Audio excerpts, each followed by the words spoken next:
Oliver नानाओ को उसकी आंख से बचने के लिए कहता है। वह वेरा पर टोनी ट्रस्ट से हमला करता है, लेकिन वेरा अधिक शक्तिशाली मंत्र से उसका मुकाबला करती है। फिर नानाओ उस पर तलवार से हमला करती है, लेकिन वह नानाओ के हमले को संभालने में सफल हो जाती है और उसे गिरा देती है। जैसे ही वह उसे मारने वाली होती है, ऑलिवर उसे बचाने के लिए हमला करता है। वेरा ऑलिवर के स्पीड से काफी प्रभावित होती है। दोनों वेरा से लड़ना जारी रखते हैं, लेकिन वेरा उन्हें आसानी से हरा देती है। वेरा नानाओ पर शक्तिशाली मंत्रों से हमला करती है, जिसे नानाओ अपनी तलवार से महसूस करके उसे हटाने में सफल हो जाती है। वेरा उसकी तकनीक से काफी प्रभावित हो जाती है। यह देखकर ऑलिवर को एहसास होता है कि नानाओ की तलवार उसके जिस्म का एक अटूट हिस्सा है। दोनों मिलकर वेरा पर फ्लामा से हमला करते हैं, लेकिन इसका उस पर कोई असर नहीं होता है। ऑलिवर नानाओ के साथ एक योजना बनाता है। वह अपने जादू का इस्तेमाल करके नानाओ को वेरा के पीछे भेजता है, जबकि वह हमले के मंत्रों से उसका ध्यान भटकाता है। नानाओ फिर वेरा पर पीछे से हमला करती है, लेकिन ऑलिवर को तब पता चलता है कि वेरा के बाएं हाथ पर भी एक बेसिलिस्क आए है। नानाओ भी इसे देखती है और अनुमान लगाती है कि उसका अभिशाप लाइट के स्पीड से चल रहा है। उसे एहसास होता है कि उसकी तलवार लाइट के स्पीड से भी तेज होनी चाहिए, और वह उसके चारों ओर बहने वाले श्राप को काटते हुए वेरा के हमला करने से पहले उसका बायां हाथ काट देती है। इसके बाद वेरा सदमे से बेहोश हो जाती है। नानाओ ने जो किया उसे देखकर ऑलिवर को एहसास हुआ कि नानाओ को खुद इसका एहसास नहीं हुआ है, लेकिन उसने जो किया वह एक अचूक हमला था, और यह एक नए 7वें स्पेल ब्लेड की उपस्थिति है। ऑलिवर वेरा की घाव को अपने जादू से ठीक करता है, क्योंकि उसका इरादा उन्हें जान से मारने का नहीं था। फिर नाना ऑलिवर को विक्ट्री किस देने के लिए रिक्वेस्ट करती है, लेकिन उसी क्षण एल्विन और कार्लोस आ जाते हैं। वे यह देखकर आश्चर्यचकित होते हैं कि वे दोनों वेरा को अपने दम पर संभालने में कामयाब रहे, और उन्होंने बताया कि वे एक अज्ञात सूचना मिलने पर यहाँ आए थे। फिर वे केटी को वहाँ से ले जाते हैं। थोड़ी देर बाद ऑलिवर और बाकी लोगों ने केटी को समझाया कि वीरा वास्तव में उसकी मदद करना चाहती थी और उसके साथ काम करना चाहती थी।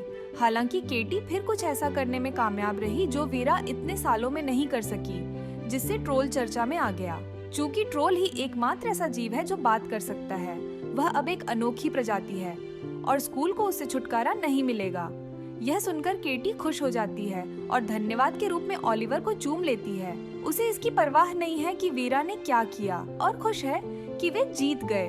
वह वेरा से बात करेगी और उसे वह सब कुछ बताएगी जो वह सोचती है, और वे तय करेंगे कि उनका रिश्ता वहाँ से कहाँ जाएगा। ऑलिवर केटी की रक्षा करने में सक्षम होने के लिए खुशी से रोता है, और केटी वैसी ही दयालु बनी रहती है।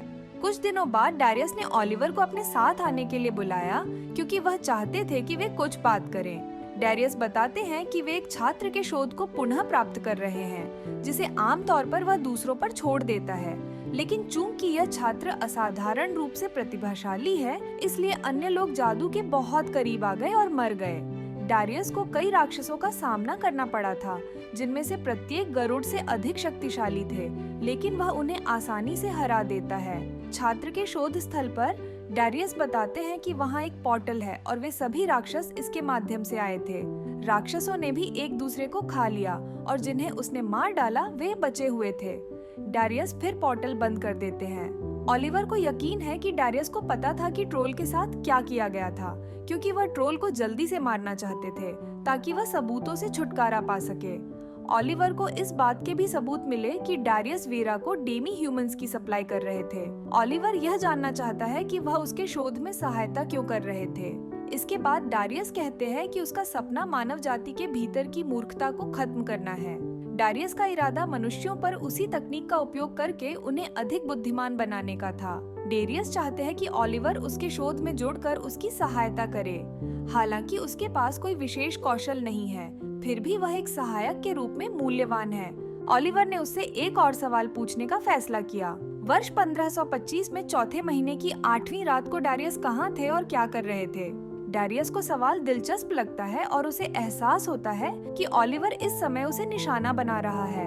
वह इस बात से आश्चर्यचकित है कि उस महिला के अभी भी जीवित रिश्तेदार हैं। चूंकि वे तलवार से हमला करने की सीमा के भीतर हैं, ऑलिवर डारियस को अपनी तलवार निकालने के लिए कहता है। ऑलिवर तब देखता है कि डारियस तलवारबाजी में उससे बेहतर है, और हजारों भविष्य में डेरियस उसे मार डालता है। हालांकि ऑलिवर को यकीन है कि कोई न कोई ऐसा अवश्य होगा जिसमें वह जीतेगा और वह इसकी तलाश कर रहा है। वह अंततः ऐसा करने में सफल हो जाता है और जैसे ही वह इसे देखता है वह इसका उपयोग डेरियस के खिलाफ करता है और चौथे स्पेल ब्लेड एंगोस्टेविया का उपयोग करके उनका दायां हाथ काट देता है।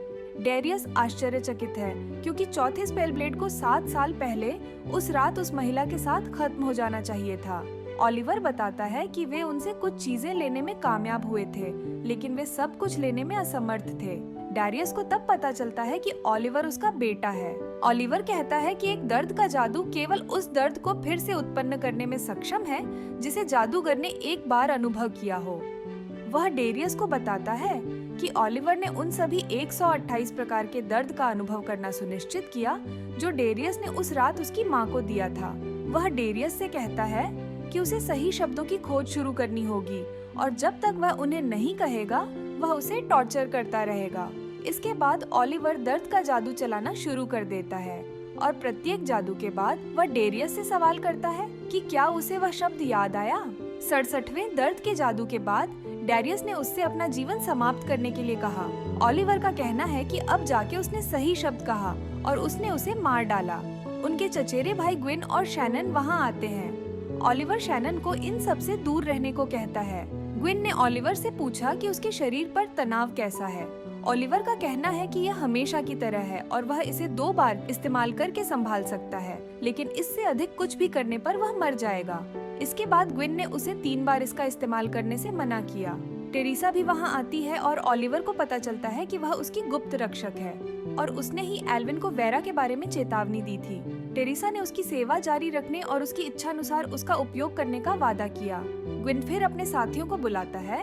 वह ओलिवर को एक मुखौटा देता है और उसे बताता है कि यह उसका राज्याभिषेक है और उससे तब तक शासन करने और उनका मार्गदर्शन करने के लिए कहता है जब तक कि उसकी माँ को मारने वाले सभी लोग मर नहीं जाते। ओलिवर ने पुष्टि की कि वह उन सभी को मार डालेगा। Vanessa Aldis, Francis Gilchrist, Enrico Forghieri, Demetrio Aristides, बाल्डिया मुवेजिका मिली और एस्मेराल्डा। साल 1525 में ओलिवर की माँ का 6 लोग पीछा कर रहे थे। वह एस्मेराल्डा की बदौलत भागने और जीवित रहने में सफल रही। हालांकि एस्मेराल्डा ने उसके पीठ में छुरा घोंपा और उसे मार डाला।